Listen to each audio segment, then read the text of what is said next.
Barchaga assalomu alaykum. Zamonaviylar kuzatuvchilari, siz uchun ajoyib yangilik bilan chiqyapman. Ya'ni shaharning markazida yosh oilalar uchun ideal xonadon chiqyapti. Yangi remontdan chiqqan xonadonimizning obzorini ko'rsatib o'taman.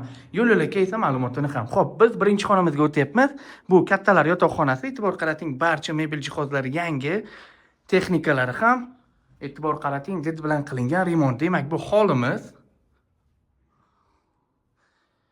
Biz oshxonamizga o'tamiz. Qarang. Kir yuvish mashinasi, gaz plita, viteshkalar, mebel, jihozlar, rakovina, barcha sharoitlar qilingan. Gilam, tepli pol. Xo'p.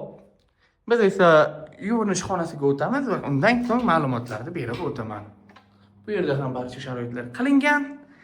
Demak, ushbu xonadonimiz shaharning markazi, ya'ni vokzalda joylashgan. Umumiy 28 kvadrat metrdan iborat. Narxiga keladigan bo'lsak, 31 ming AQSh dollariga baholanyapti. Albatta, savdosi mavjud. Batafsil ma'lumot olish uchun ekrandagi raqamlarga qo'ng'iroq qiling.